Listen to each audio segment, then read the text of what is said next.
Yeah, go ahead. All right. Welcome, everybody, to 52 Living Ideas. Today is Wednesday, so it's Comprehensivist Wednesday. I'm very, very excited about working on this series with CJ. There have been already some amazing presentations, so please go to the YouTube 52 Living Ideas, and there is the entire playlist of Comprehensivist Wednesdays.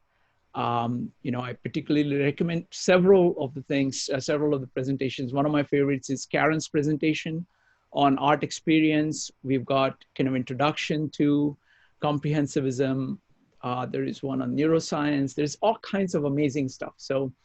But next time, I want to talk about next time, because next time it's your turn. We're going to do a series we're going to do a meetup. That's going to be next Wednesday at 9 p.m. Eastern time. It's going to be lightning talks. So you get to talk about whatever it is that you're exploring. And I strongly recommend that you take up the opportunity. If you would like to participate, you can just say, I would like to speak or something like that in chat, and I will line you up for that. And even if you decide at the last moment, that day itself, you're welcome to do that. You can just you'll get 5 minutes to talk about whatever topic you're exploring, or you can also talk about your experience in comprehensivism. If you want to talk about what you're getting out of this series for 2 minutes, you're welcome to do that too. But basically, we want robust participation from everybody, because what we are trying to do, as CJ will talk about, is we're trying to encourage collaboration between comprehensivists. So that's what we're trying to do, and the best way to do that is for you to talk. I think not only other people get value from it, but I have found that whenever you actually speak, you get about 10 times the value of just listening. And also other people will get to know you better, your interests better. I will get to know you better, and we can see what we can do together. All right. So that's what is coming up. But now let me hand it over to CJ for today's presentation on the role of stories in our lives. Yes, welcome to Comprehensivist Wednesdays. This is a series of weekly events designed to foster the art of comprehensivity. Comprehensivity is our state or quality of learning that is broad and deep. Buckminster Fuller described it as macro-comprehensive and micro-incisive. For the sub-series of topics that I'm organizing for the broader series, I'm not doing every one. I imagined what kind of preparation will learners unfamiliar with the writings of Buckminster Fuller need to be able to get the most out of reading Bucky's short book, Operating Manual for Spaceship Earth. That's my topic for next month, October 14th, 2020. I hope this topic will prepare some of you who are bold enough to engage it with Bucky's book, Operating Manual. His style can sometimes block some readers who are not facile with imaginative and creative writing. Tonight's topic: the fundamental role of story in our lives. Is story fundamental? Is everything we do encompassed by story? No. Jacques Hadamard, in his book, The Psychology of Invention in the Mathematical Field, presents evidence that Einstein and others think non-verbally. Mind, thought, and experience can and sometimes do reach beyond the purview of story into the realm of the ineffable, beyond what can be described. Our task tonight is to explore What part of our lives is circumscribed by story? Let's start by considering the distinction between what happened and what we say about what happened. What we say about what happened is necessarily an invention of language constructed to report to self or others a story about what happened. The word fiction means a construct or an invention. Since all description is constructed and invented, it is a fiction. All stories are necessarily fictitious, even when they adhere closely to the truth of what happened. In fact, nonfiction is, in a way, more hypocrisy and deception than fiction, because it falsely pretends that there is a way of storytelling that is somehow privileged to give you truth. No story, not the most careful scientific report, nor the finest mathematical or logical proof, can ever tell us exactly what is, nor exactly what happened. There is always a necessarily a gap between what happened and what is said about it. Why? Because even at their best, careful reports, science, math proofs, and the like are symbolic constructs attempting to represent and intimate what is. No description can ever report exactly what happened. That was already lost to the mists of history and the foibles of perception, even if your scientific notebook is meticulous.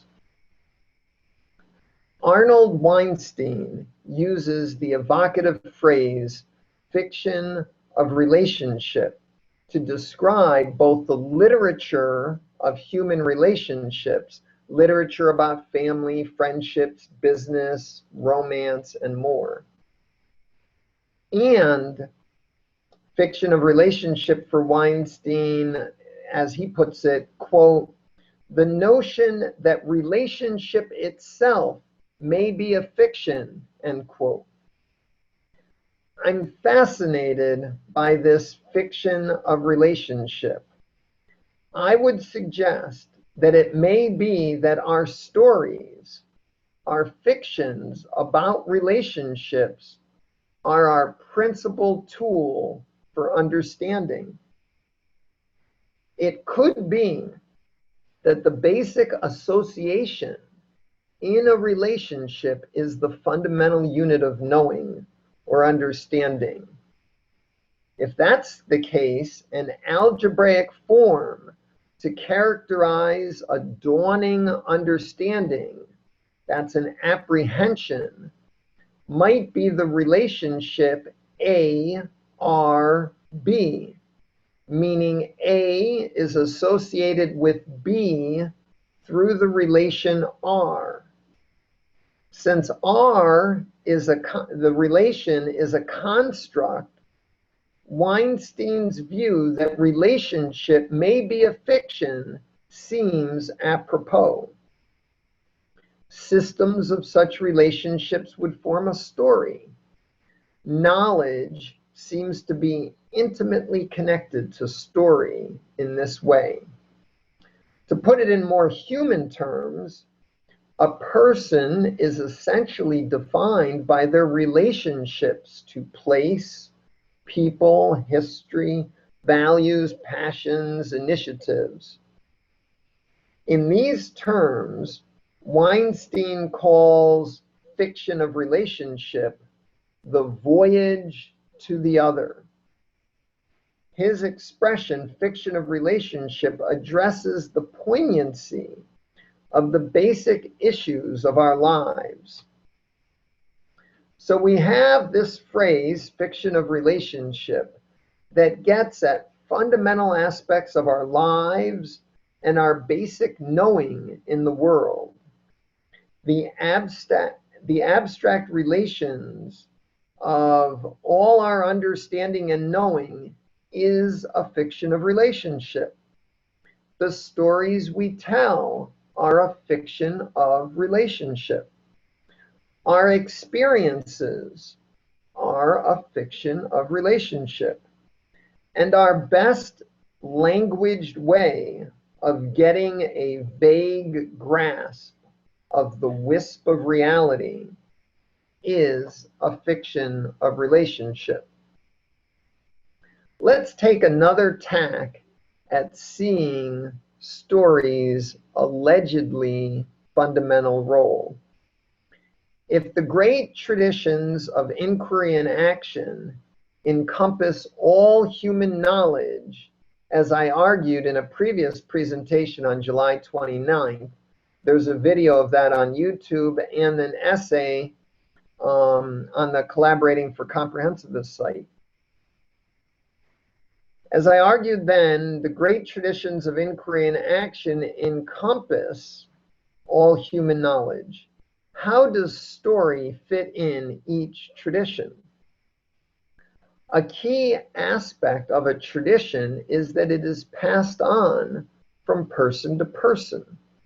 They must be communicated. Traditions necessarily involve communication. Any way of parsing and communicating experience becomes the basis for a tradition. Aggregates of communicated experiences can be organized to form an approach or a way of thinking or a subject or even one's life's work. Each would be a tradition. A teacher or their adherents may organize these stories to more explicitly establish a tradition. Of course, any given collection of communicated experiences may dissipate on the scrap heap of yesterday's babble that didn't coalesce into something transmitted from person to person. But when our communicated experiences arrange themselves into something that gets passed on, they form the storyline of a tradition.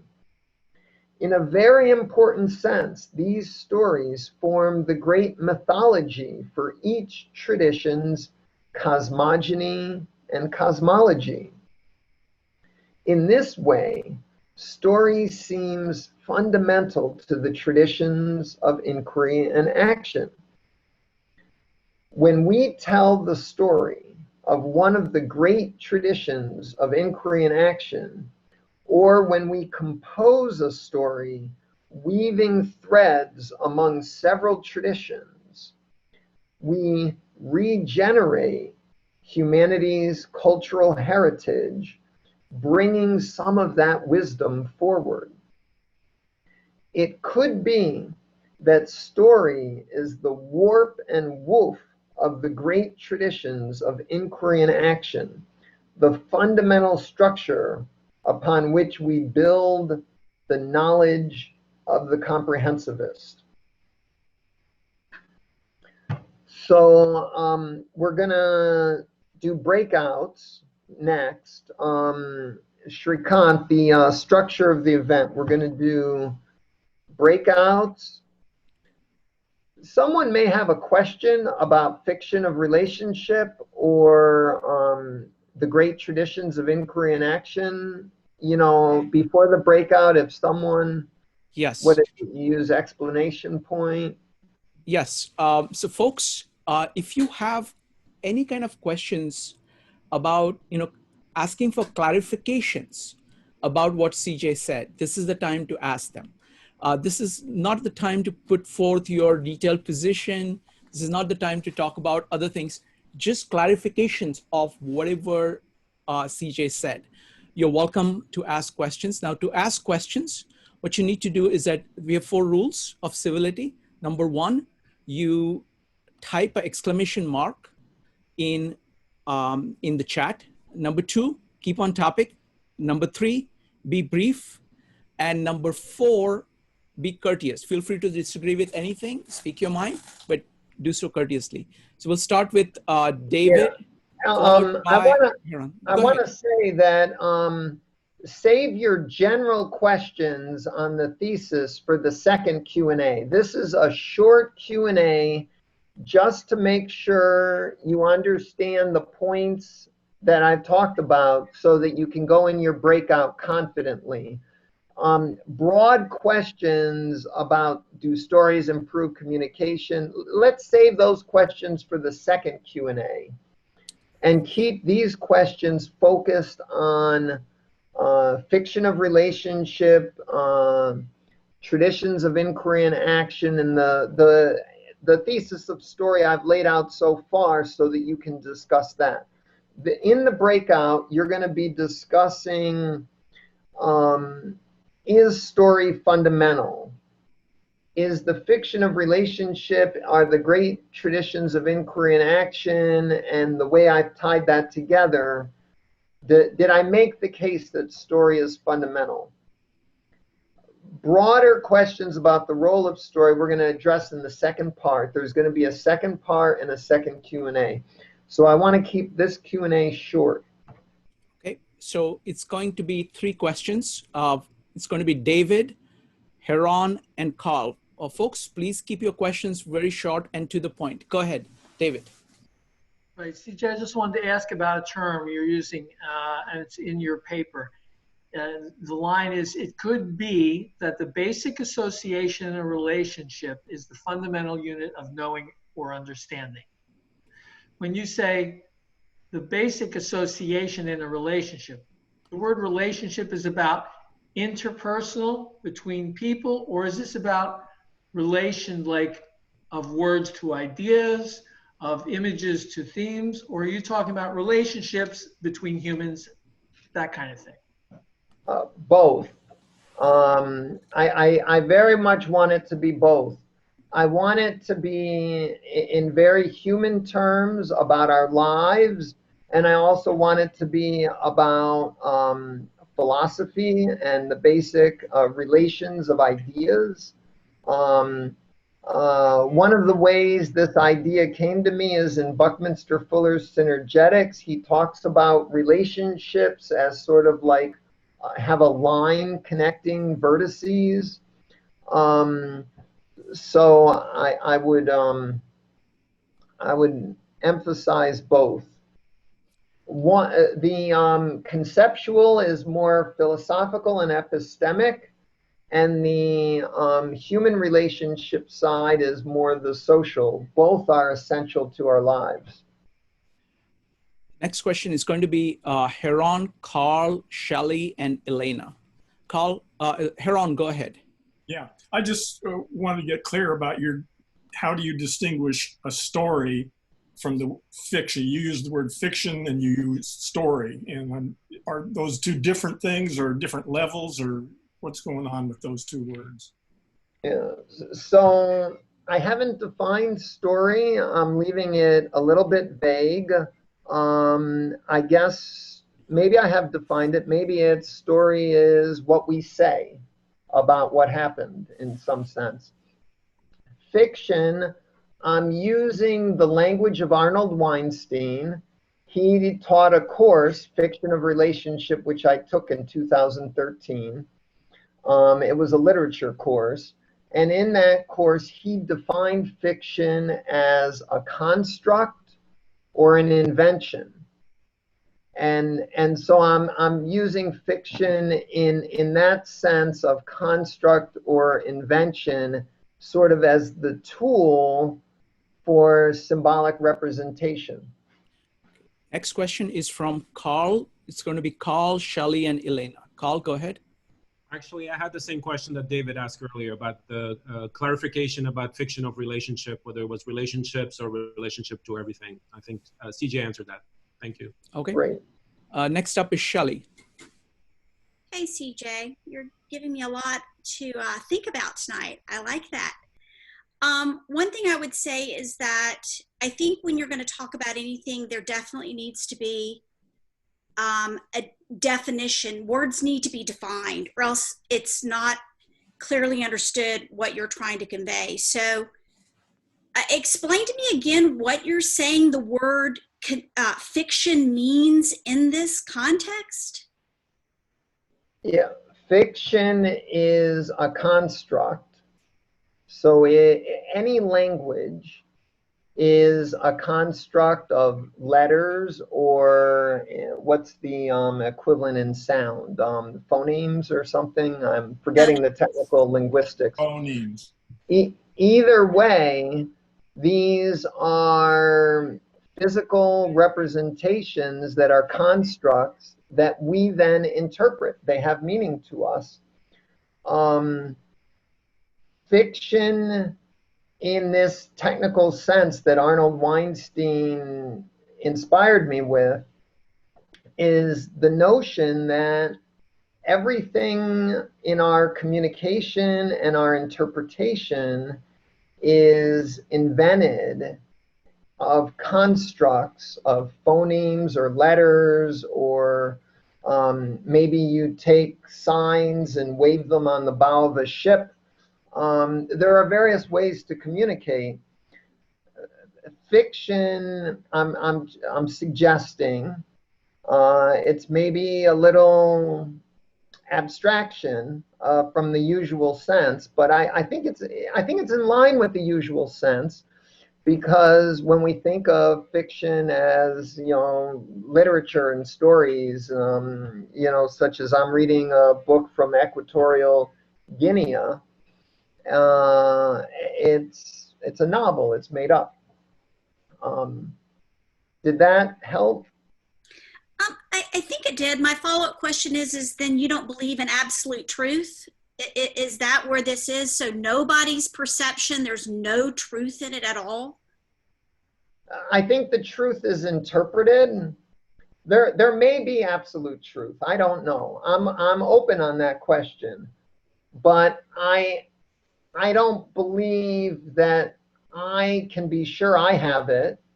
And if you tell me you have the absolute truth, I'm going to be pretty damn skeptical. There may be an absolute truth, and we may yet discover it, but I think interpretation is critical, and I'm not going to play judge about absolute truth. And as a human who makes a lot of mistakes and lives in the world of interpretation of constructions and inventions of fictions, of stories, I do my best. Okay, our next question is from Elena. Yes, CJ, it's a really great conversation. And Shrikant, thank you so much for creating it. So my question is, at the very beginning, you briefly mentioned as example of knowledge or communication transmitted beyond words. And you mentioned Albert Einstein and someone else I didn't recorded exactly who else. But then would you expand on it? And where does it come from? It's just, yeah, it's... Jacques Hadamard wrote a book, The Psychology of Invention in Mathematics.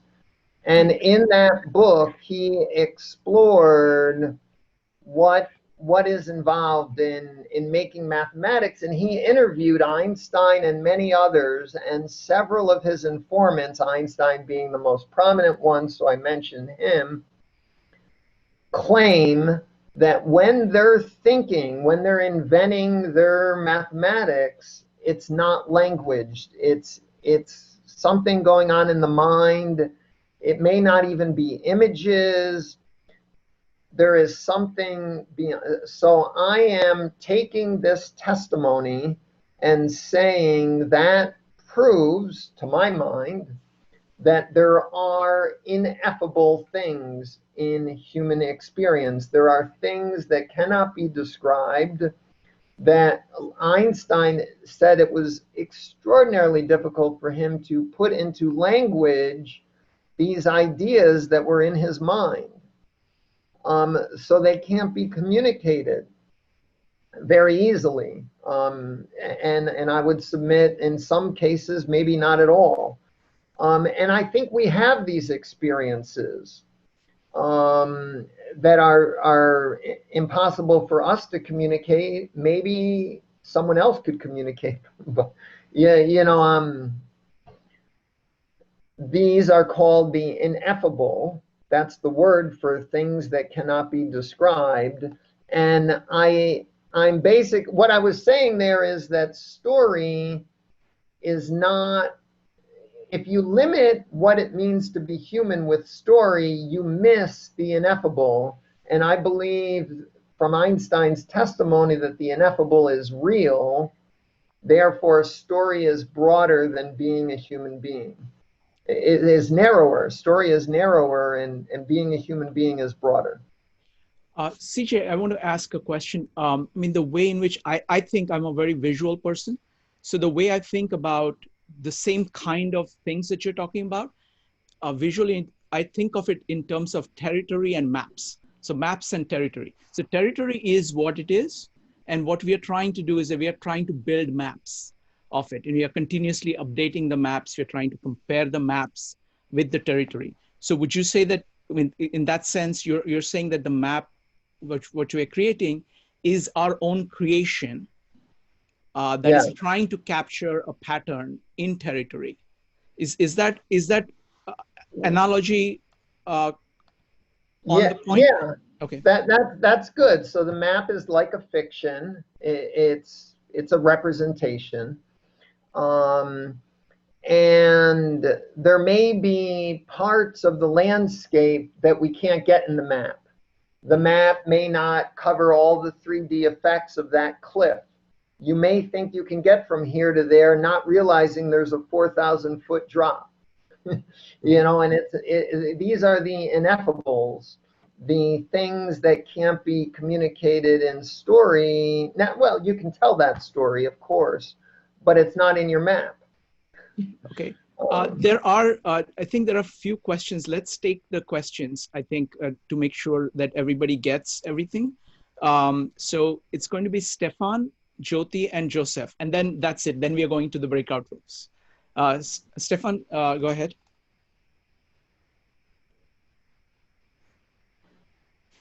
Go ahead. You are unmuted. We can't hear you. All right. Let's go to Jyoti. Jyoti, go ahead.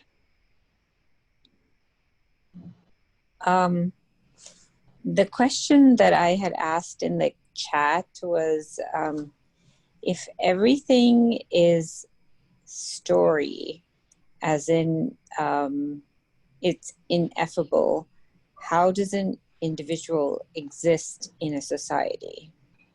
Like, how do we have some kind of perspective that's common?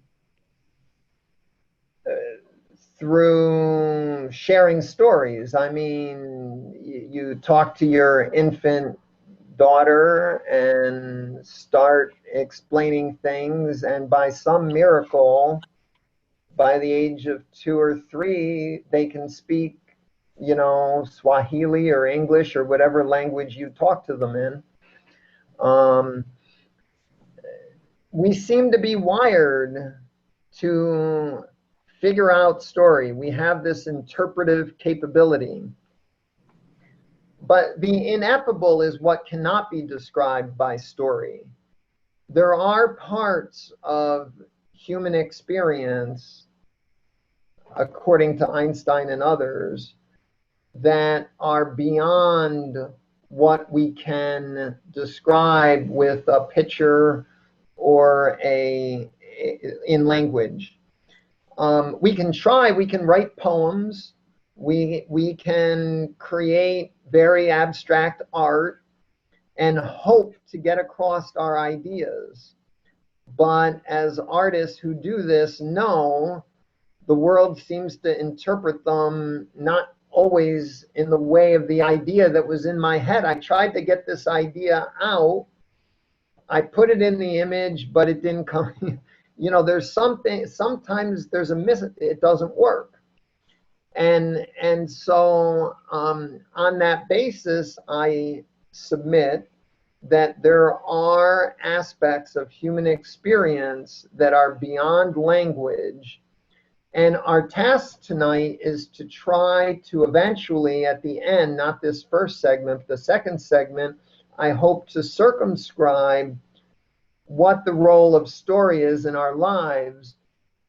I put this in at the beginning to indicate that story is not everything in our lives. There are these ineffable things beyond story, but story, I'm claiming, is fundamental, and I've indicated through fiction of relationship, and I've indicated through the great traditions of inquiry and action some hints that it may be fundamental. CJ, let's do one thing. Just a second, Jyoti, hold on. Let's do one thing. We've put enough things on the table. I think it is enough for people to have a conversation amongst themselves. And then, you know, I think the second part is going to build on what you have said. So that is going to make things clearer. And then we will have a full Q&A after that. Does that make sense? Yes. Okay. So I'm starting the breakout rooms now. Well, please. Srikant, Yeah. let me give a final instruction for the breakout. Please. The task in the breakout is to talk among yourselves. I hope everyone gets a chance to speak because, as Srikant said earlier, when you speak, it helps clarify things. And so make sure everyone in your group has a chance to speak and listen to them. The question is, has the discussion so far successfully indicated something fundamental about story in our lives? Is story fundamental? How so? If not, why not? Discuss that, and we'll come back for the second part and go further. All right, so I'm starting the breakout rooms now. They will run for 25 minutes, and then you'll automatically come back into this room so that we can go to the second part, Q&A, and one more breakout rooms. Starting the breakout rooms now. Welcome back, folks. CJ? Right. So in my breakout, there was a little traditions of inquiry and action wasn't resonating with everyone. I was trying to explain it. So let me finish the thought that the breakout room ended in the middle of for everybody, since I assume that other people might be struggling with traditions of inquiry and action. Traditions of inquiry and action is an idea I proposed in the July 29th event, and there's a video on the YouTube channel, and there's also an essay that I wrote on that, and it's an attempt to circumscribe the breadth and depth of what is humanly knowable. What is knowable, I'm asserting, I'm claiming, I'm indicating as best I can, are the traditions of inquiry and action. And I introduced that in the first segment because I'm going to build on it in the second segment. So I felt I should spend a minute further elaborating since my breakout room, it wasn't resonating. That's all I can think of. So I'm going to go into segment 2. Segment 2, I'm going to try to circumscribe the role of story in our lives. Maybe it's not the only way to circumscribe the role of story in our lives, but I'm trying to get at big ideas, comprehensivist ideas about the role of story in our lives. In Marina Warner's video presentation and in her essay, The Truth in Stories, that those both the video and the essay are referenced in my essay, and you can find the video on YouTube. Marina Warner shows how the fabulous imagination, that's storytelling, fabulous means storytelling. She shows how the fabulous imagination is a form of inquiry. Fantasy, fairy tale, and mythology present, in fact, questions about how things might be, questions about alternative ways of being. Warner says, I quote, "The inquiry a story mounts may also take a speculative form, offer an hypothesis or a set of interlocking and often contradictory hypotheses. This is the enterprise of fantasy." In Marina Warner's able mind, the truth of the fabulous imagination stands next to the methodologies of science as a way of exploring hypotheses. If you think about it, this might lead us to an important corollary. Assertions are a disguised form of question and ought to evoke a state of wondering. Could it be? How might it be? In what situations might it work out that way? I think Marina Warner's subtle but penetrating point is that stories always and only present the truth of wondering and inquiry. These truths of the fabulous imagination may sometimes be even more penetrating than what can be disclosed by the traditions of taking a neutral stance, including government reports, journalism, biography, history, or even science. For our inquiry into the role of story, Marina Warner's insights suggest that the great traditions of inquiry and action and their stories are not imperial impositions for us to adopt like vassals, but instead they are questions that should fill us with wonder. What truths live here? Which of these wonders might apply in our worlds? For our comprehensivity, comprehensivity means our way of learning that is broad and deep.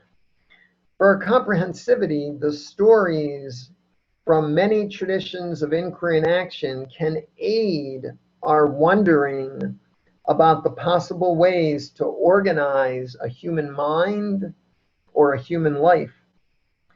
This archive of wonder and wisdom in the great traditions gives us the tools needed to broaden our understanding of it all.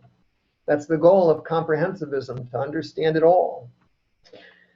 This realization reinforces the insight that comprehensivists ought not dismiss any tradition without wondering about the worlds it might open for our consideration.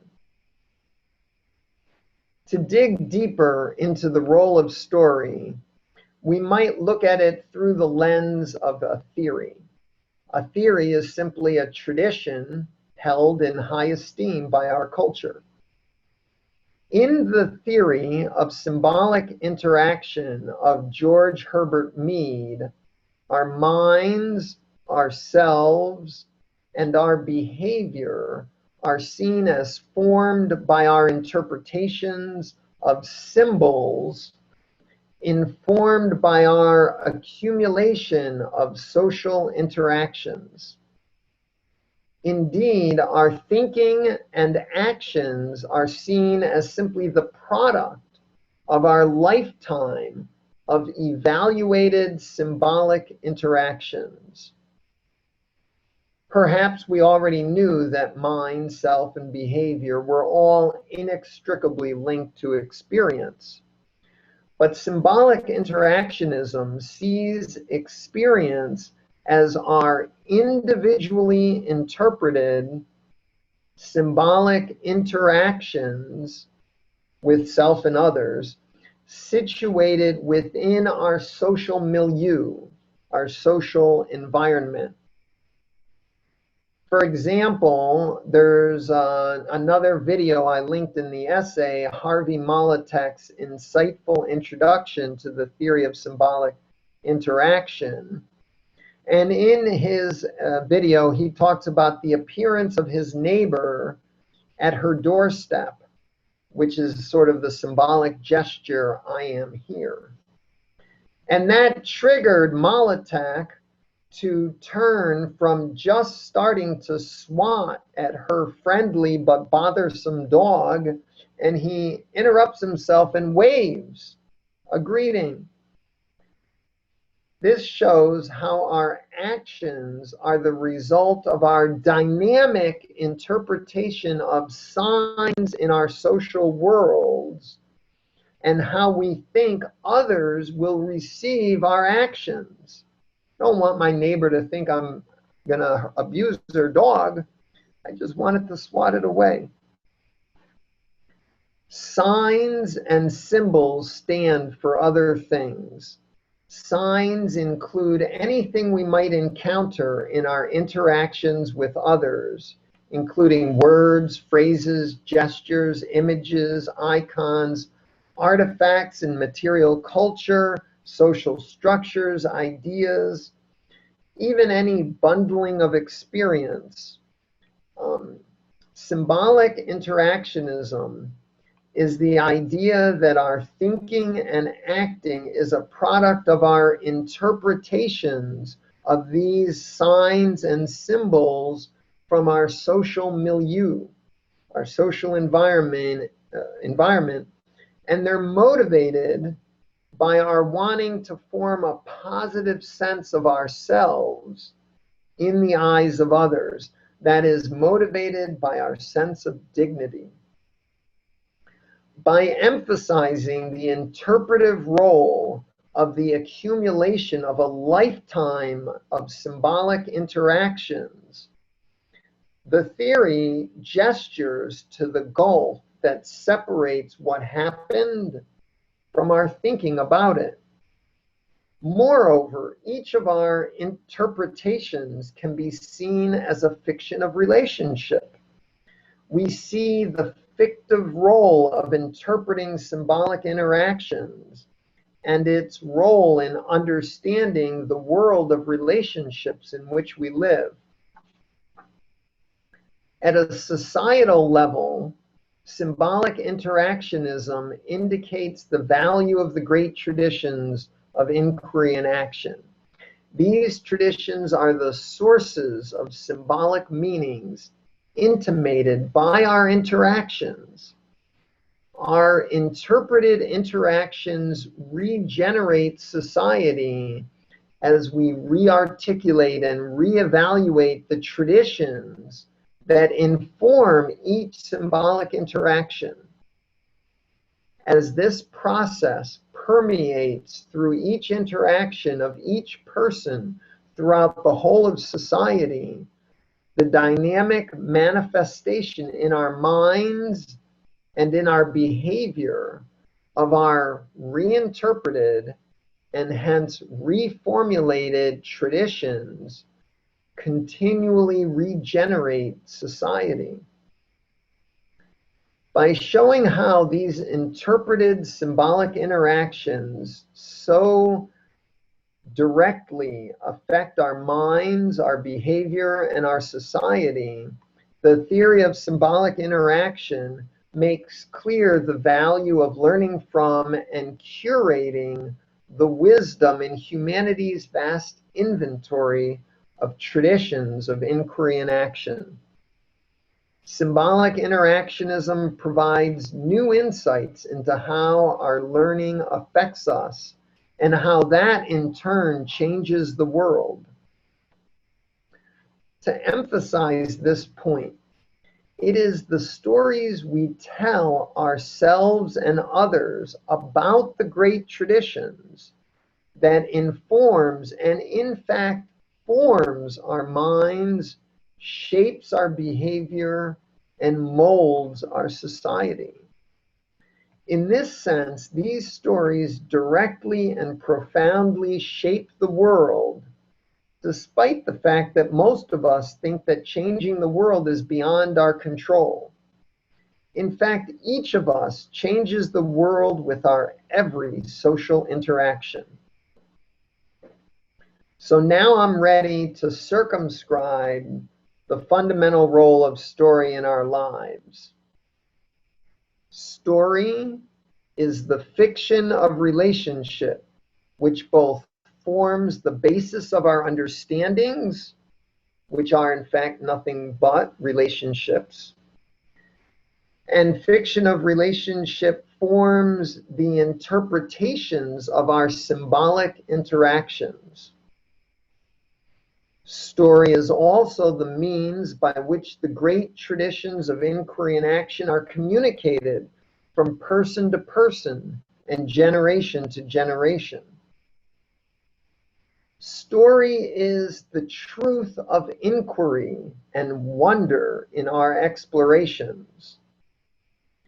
Story is the dynamic interpretation of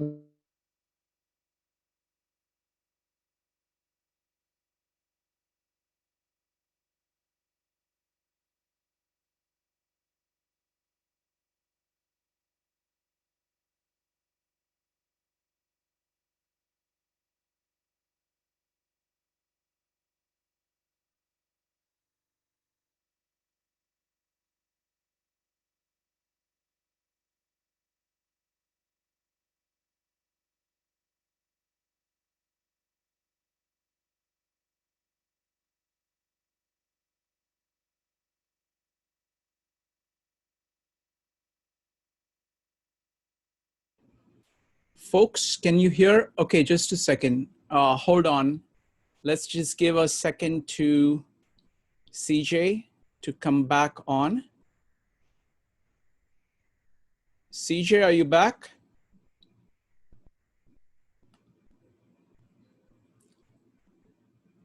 All right, let's give a minute.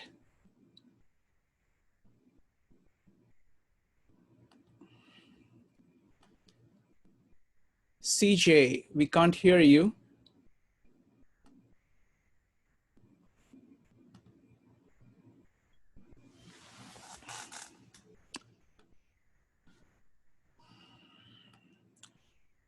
All right, folks, let's give a minute for CJ to go ahead and come back on. Let me see. What's the best thing to do? Let me tell you a little bit about my, CJ, as soon as you come back on, let me go ahead and, okay, CJ is reconnecting. Very good. All right. Okay. My ideas about stories and everything I know about stories is mostly based on the work of Carl Jung and people like Joseph Campbell. And what they end up doing is they end up studying stories of all cultures and try to identify. CJ, are you back? Yeah, sorry Wonderful. about that. No problem. Welcome back. Welcome back. Please continue. So I apologize. I forgot to plug in the laptop. How's the sound? Am I good? There is a slight disturbance, but it's manageable. Yeah, I think my laptop is still getting its head in order after running out of battery and. It's not bad, CJ. You can go ahead. Okay. I may repeat one because I forgot exactly where I left off. Story is the dynamic interpretation of meaning in our every symbolic interaction. Story is the way society regenerates itself, built on the always reinterpreted and reformulated great traditions of inquiry and action. That is, story is the means through which the world changes. And finally, story is, for all of the above reasons, a key tool for the comprehensivist as we strive to make sense of it all and of each other. So round 2 Q&A. All right, folks, again, 4 rules of civility. Number 1, type exclamation mark or raise your hand in Zoom when you want to speak, and then you'll be asked to unmute yourself. Number 2, keep on topic. Now it is, about story and its place in human life. Number 3, be brief. And number 4, feel free to speak your mind, disagree with anybody you would wish to disagree with, but do so courteously. Next up is Joe. Joe, go ahead. Give me just a second. Yeah, go ahead. Hi, CJ. Thanks for presenting this evening. This is one of my favorite topics. So the one question I did want to ask was initially about design, but I do want to build on these ideas of symbolic interactions.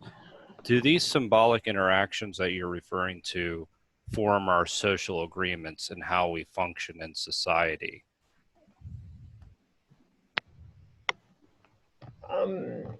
Well, I or do argue stories that, or do stories form, how our social agreements and how we interact with one another? I think our interpretation is involved. We may choose to disagree, but we usually don't disagree on everything. There's almost always, even when we disagree, there's a lot that we agree on. We agree on our language, maybe. Maybe I don't, take out a gun and shoot you. We agree to be civil even if we disagree, right? I think there is a fundamental element of agreement in our storytelling and our story interpreting.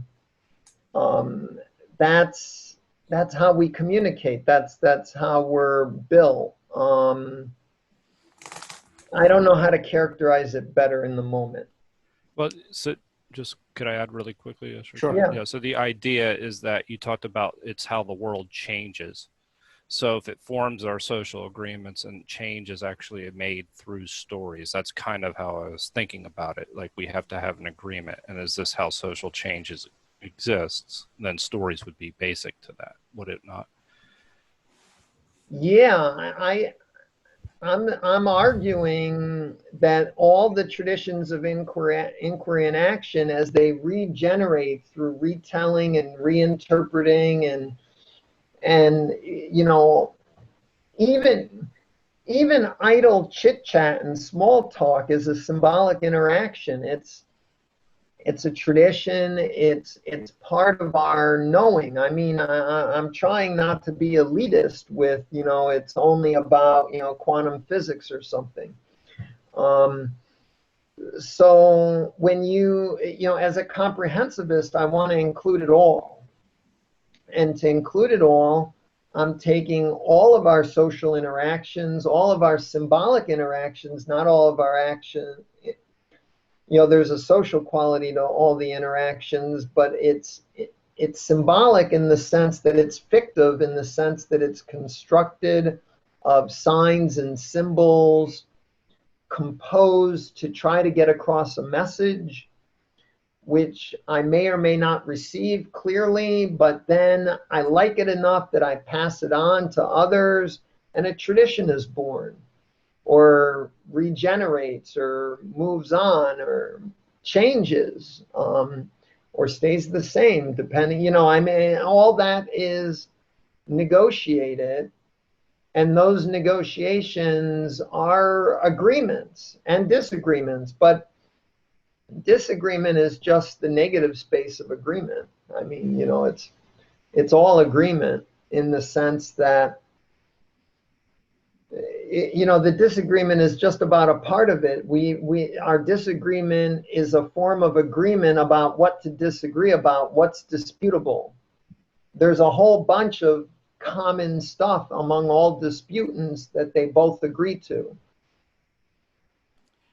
Thank you, CJ. So next up is going to be Lisa, Sanjay, and Elena.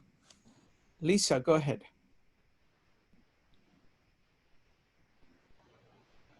Okay, next up is Sanjay. Sanjay, go ahead. So CJ, I saw a lot of people in our breakout group had either difficulty in understanding what the concept of story, or they were looking at the concept of story in a more traditional way as a written fable or written fiction. And I tried to explain it this way. So I just wanted to get your feedback on whether this will help others to understand it. And you actually said this at the start of your talk. You gave the example of Jacques Hadamard saying that Einstein and others think non-verbally. So, I mean, I see stories as completely being non-verbal. They don't have to be verbal. The example is of cave paintings in prehistory. They were the first forms of stories, even before language existed. And so to me, stories are representations. They're like an image or an icon. Another way to look at it is, we know of emojis today. An emoji really represents a very simple idea. And you can even say it tells a simple story. So what are your takes on this? I mean, how can you explain the concept of a story beyond what people think? And I think it's more than just verbal or a fable. Well, I agree. It's more than verbal. You're spot on there. There's a fictive quality, meaning invented, meaning constructed. And the construct may be waving signs on a ship as a part of, transferring messages from ship to shore and so on.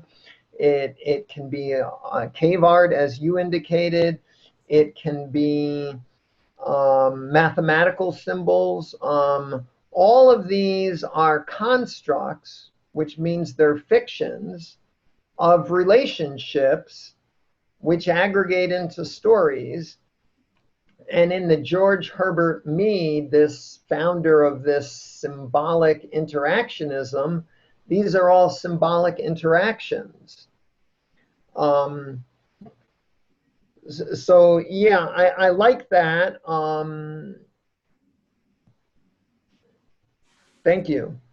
Okay, next up is Elena, followed by Chachi. Elena, go ahead. I unmuted myself.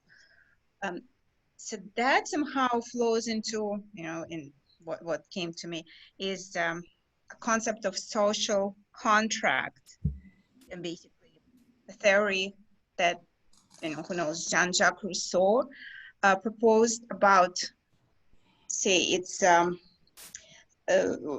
it describes legitimacy of authority of the state over an individual.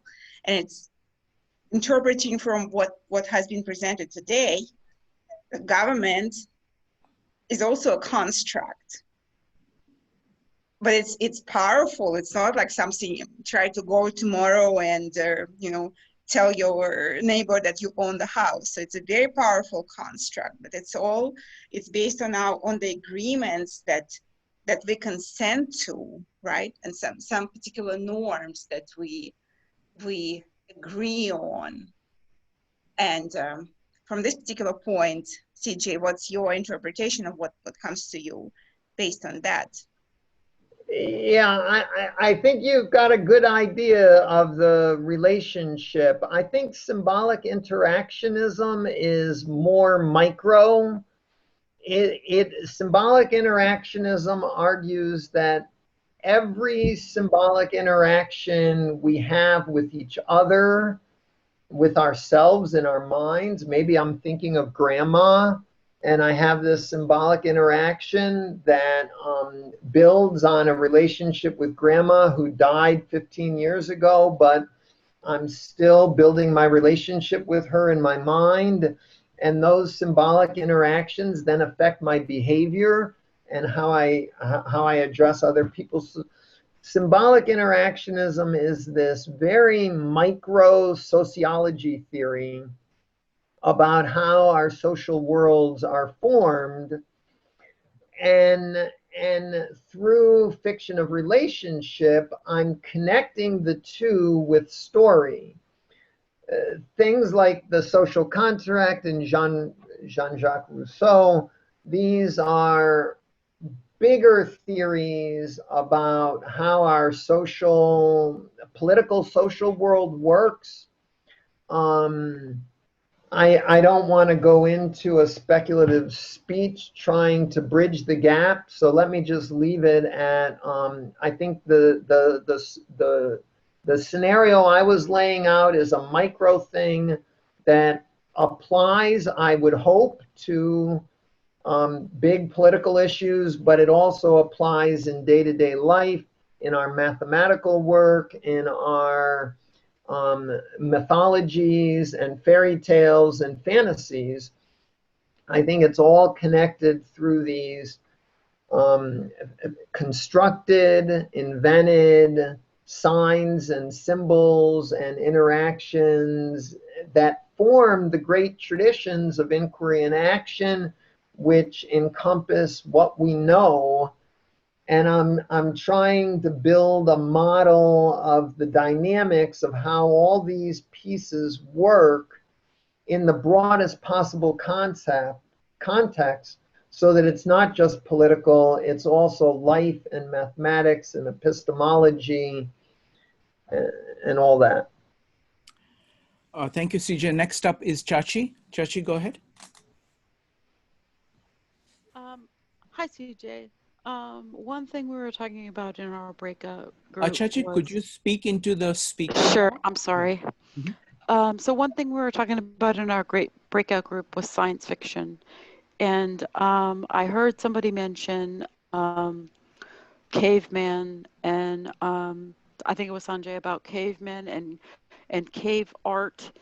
And I'm wondering if when we talk about symbolic interpretation and being able to tell a story, if we somehow think as though imagination and science fiction was somehow a new part of evolution that didn't exist before, so that a caveman was only capable of making a picture of something that he'd actually seen without an imagination, and that now, because we've seen so many animals, that we're able to envision animals that don't exist.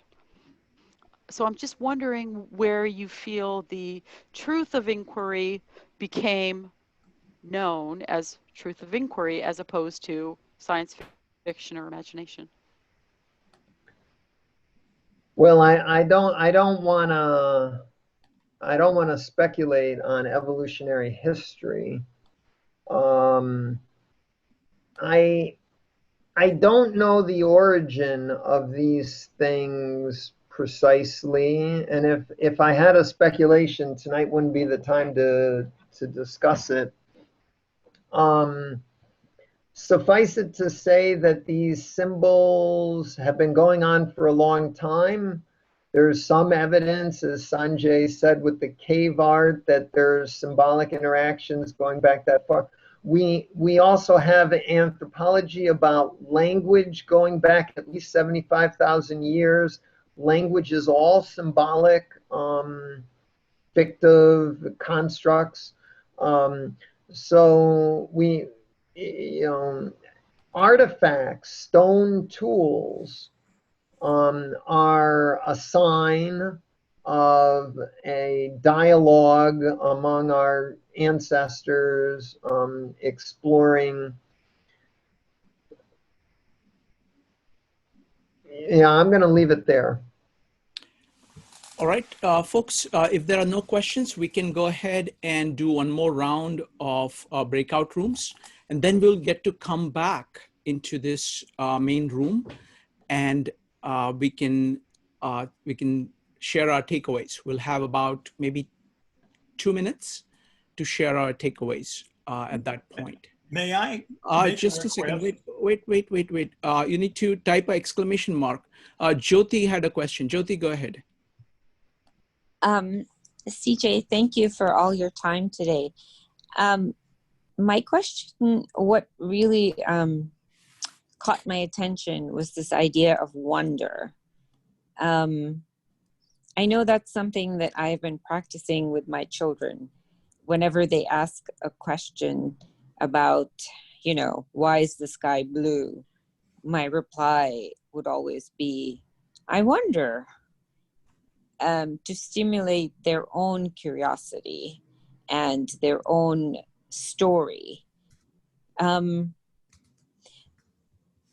However, I see nowadays that there is, especially for those growing neurons, there's so much already provided, as in, you know, iPads, access to iPhone, access to texting, access to emojis, that there's so much wonder that has disappeared. Do you see that as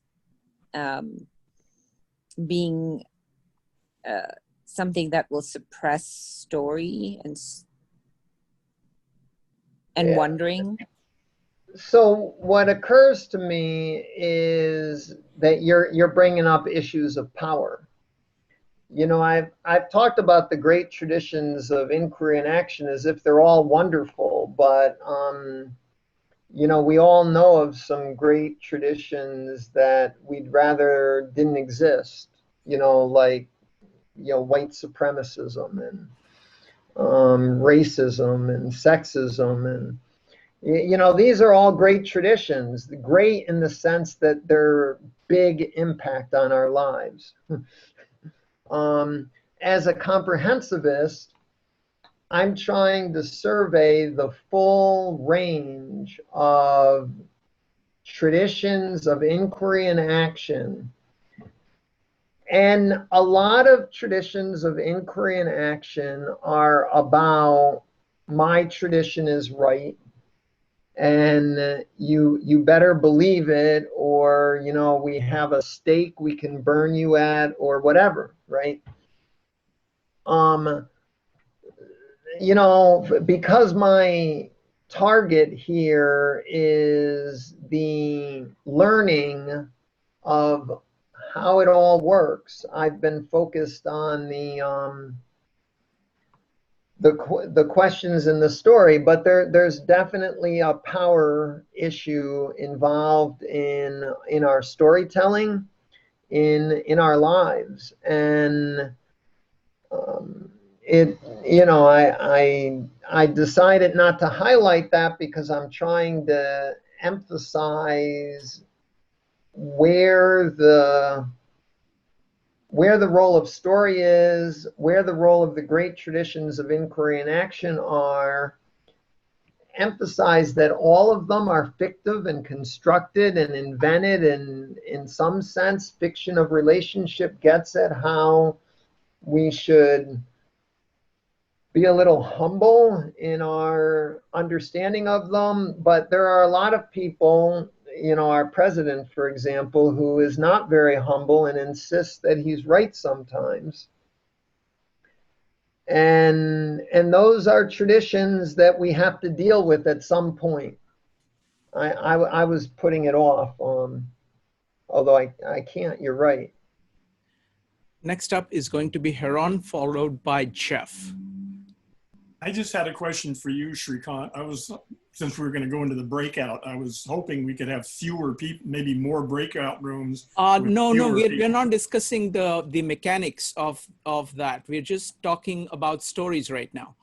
Next up is going to be Jeff. Thank you. CJ, I was in that same course, actually. I took it twice, the fiction of relationships. So, and I just unearthed my essay from 7 years ago. I'm not going to read it, but of course, I could, because they're only like 200 words. I thought that was quite a challenge to answer a big question in such a short amount of text. And it's funny because I remember that I had used the idea of a legal fiction, which is things that lawyers make up so that they can interpret the existing laws. But I didn't actually mention that. I talked about fiction coming out of relationships, that it's sort of necessary to lie, if you will, to invent things to say. Examples I gave were child rearing. We tell children all sorts of things that are true. Reducing social friction, like politeness, and pleasing your boss, flattery. So that actually brings me pretty close to this symbolic interactionism. Maybe you want to comment on whether I'm missing something there, or does that help at all? Yeah, that's the point of my presentation, is that fiction of relationship is deeply tied into this sociological theory of symbolic interactionism that, for me, energizes and articulates the way in which our society changes and evolves through storytelling. And so, yeah, thank you. And that was a fun course, wasn't it? And so, CJ, what's the agenda for the breakout rooms? Right. So I'd like everyone to consider the strengths and weaknesses of, if you can remember it, the list of allegedly fundamental roles for story in our great traditions, in our comprehensivity, in our learning that's broad and deep, and in our lives. What fundamental role, if any, do you think story provides in our great traditions, in our comprehensivity, in our lives? Engage each other to explore these issues of story the way I articulate it, the way you want to articulate it. Okay?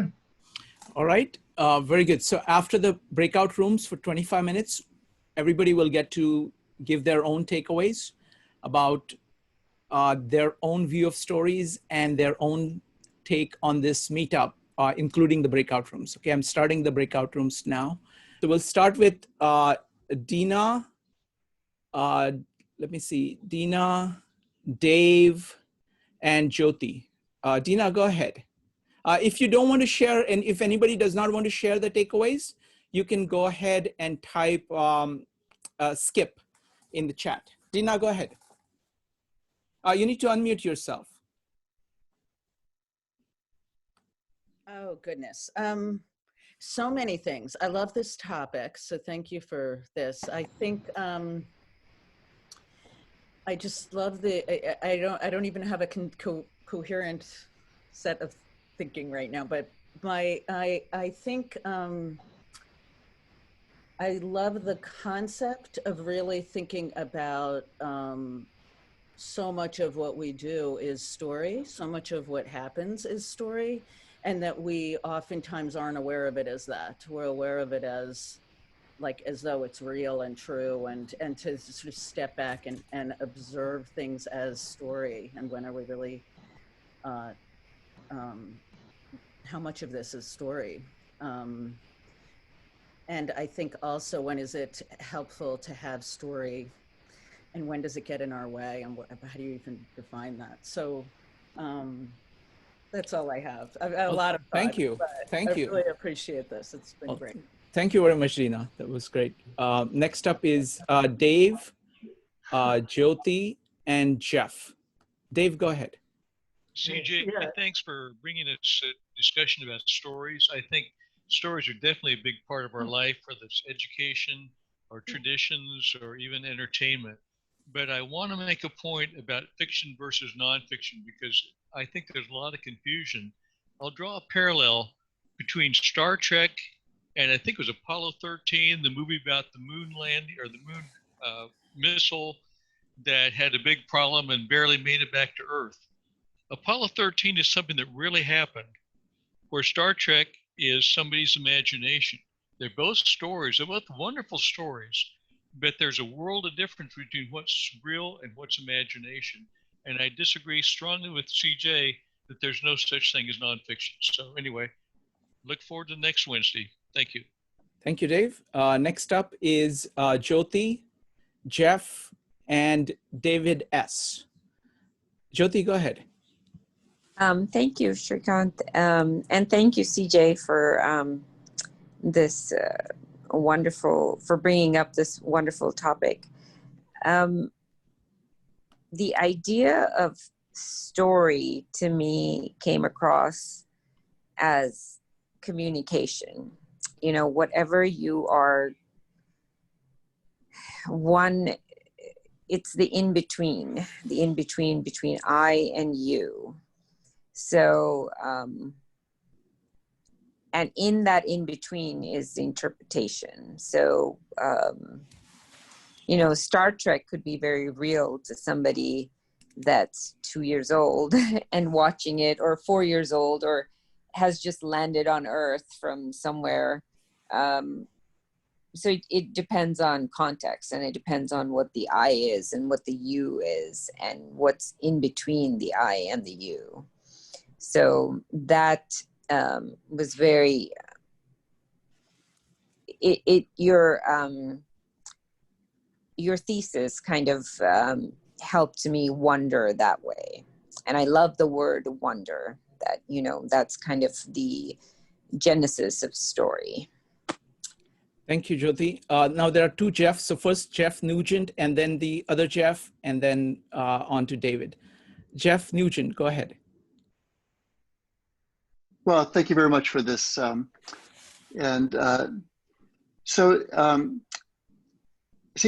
the way I would think of story is not so much as I think that there are things that are real and there are things that are stories, and I think stories are especially applicable to the meaning that we give to the things that we see or we experience.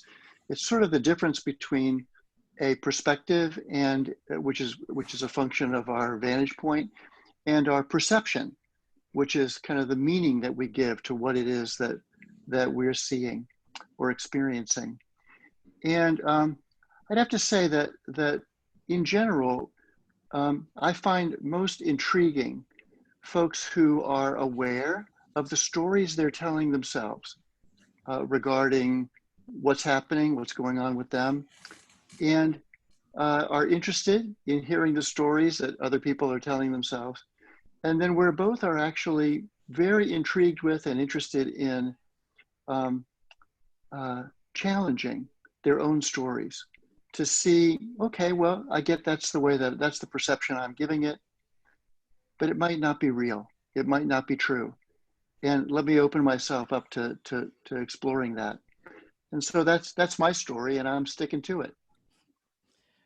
Thank you. Thank you, Jeff. Jeff, go ahead. Yeah, so, well, thank you, Shrikant and CJ, for putting this together.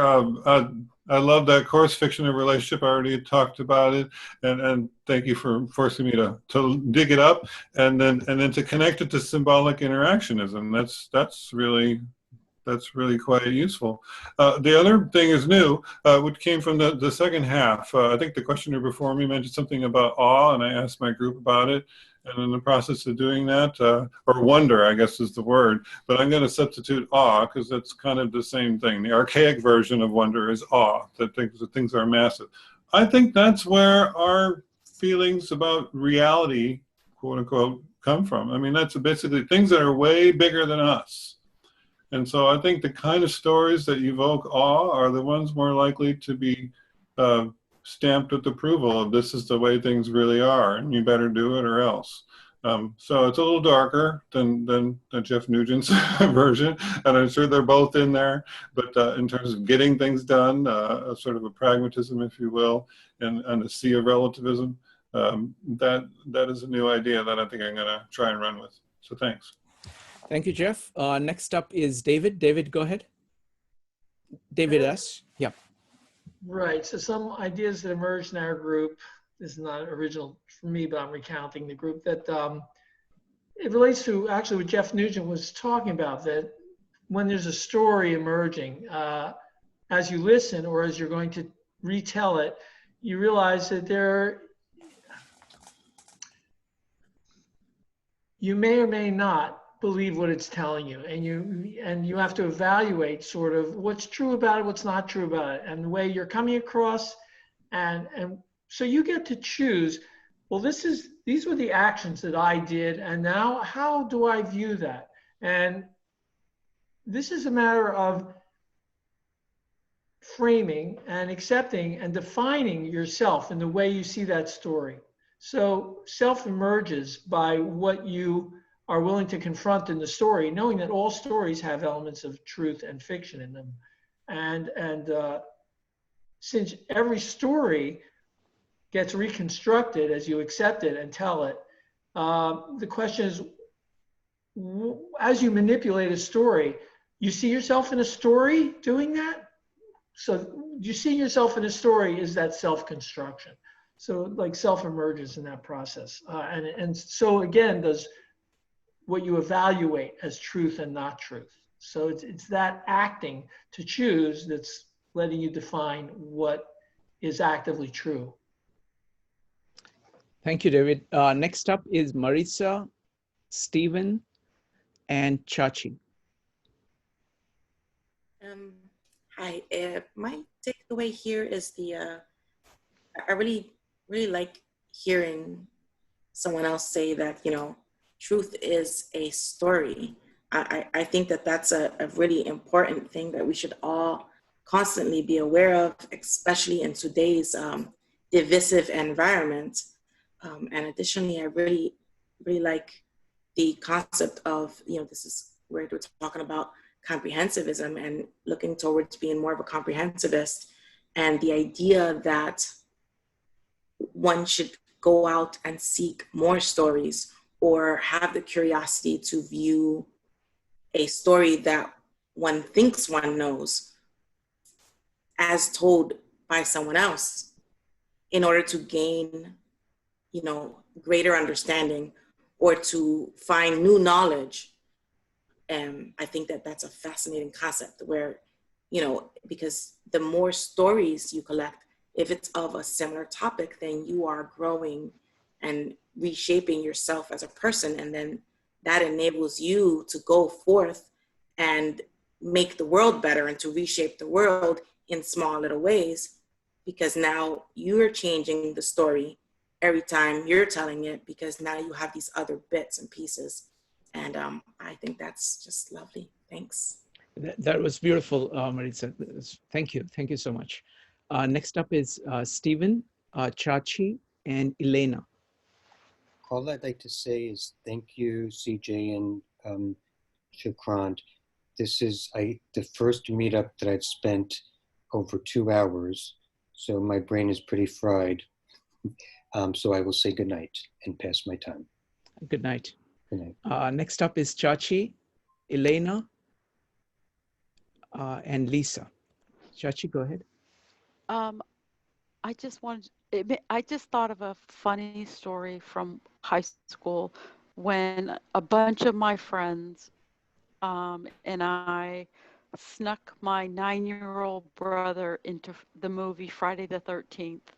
And at one point in the middle of the movie, my little brother was scared out of his mind and just screamed at the top of his lungs, "That's not real!" And the whole theater just burst out laughing because he was just like insanely scared. And I think sometimes we all go through that. Like, there's an element of truth, and then there's a whole other story that goes around it.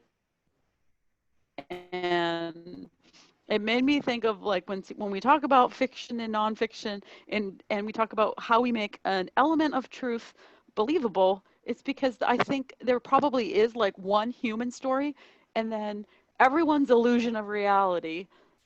But somehow there's like there's an element in there somewhere that we all share. So even if you're reading something, if you can just find that element of truth, it's like a treasure hunt. And sometimes we want to extrapolate that and make sure and think the whole book is real because we found the element of truth in the book. And other people will say, well, I saw that one element of truth, but the whole rest of the book was trash. But I think that's what makes stories so necessary in our society, in that we need a way to have common ground and just, enjoy communication. Thank you, Chachi. Next up is Elena, Lisa, and MP. Elena, go ahead. Yes, and yeah, I think for some reason, it's such a great evening. Thank you, CJ and Shrikant and everyone for making it amazing. Just what came to me is that since truly it's it's preconceived ideas on top of another preconceived ideas and interpretations and stories, then it's still, there is so much beauty in many stories, and sometimes we don't need even to know if it's reality and not reality, and just by accepting it as is and enjoying it and being with that story, there is elements of peace and elements of everything's here and everything's enough, and switching off all this, the interpretation, desire to classify, desire to make sense. It's like being in that movie theater and just enjoying the show. Just that just somehow comes to me like as a takeaway from this. And again, thank you everyone for that. Thank you, Elena. And great to have you here. Welcome. Next up is Lisa, MP, and Gary. Thank you for the presentation, Shrikant and CJ. It made me think. I'm a nonfiction person, totally. I'm always after the truth, and having the two worlds collide of fiction and nonfiction kind of blows my mind. So story is the truth when there's inquiry. Then the story kind of develops and I find truth once there's inquiry. And Chachi had one thought. We only have one story and multiple ways to tell the story. I thought that was interesting. Thank you. Thank you, Lisa. Next up is MP, Gary, and Mike. MP, go ahead. Okay, so thank you, Shrikant and CJ. This is a fascinating topic and very, very underrated and not spoken. And I think it's because everyone believes that their narrative is the truth. That's my experience in interacting with other people in the world, that their narrative is of what had happened is it, basically. So my takeaway is that, I was telling one of the groups that I wish, I'm American born, but the child of two immigrants from Nepal. And I was told as a child, you will regret not learning Nepalese. You will, and I was just looking at this guy like, what are you talking about, being a child at the time? And now I know what he was talking about. I wish that I have a whole shelf of stories that I really just eschew because I don't know how pure they are, because I know that they're translations. They're translations from different cultures and different languages. And it's my belief that every language has its own personality. And I was also saying that I think in Italian and in French, there are two words that are very similar but have different meanings, and that is betrayal and translation. They sound very similar, but they mean different things. And so a friend and I were talking about that, and we're like, oh, in Italian, translation means betrayal. It means betrayal. I'm not so sure that that's accurate, but that was our story of the words.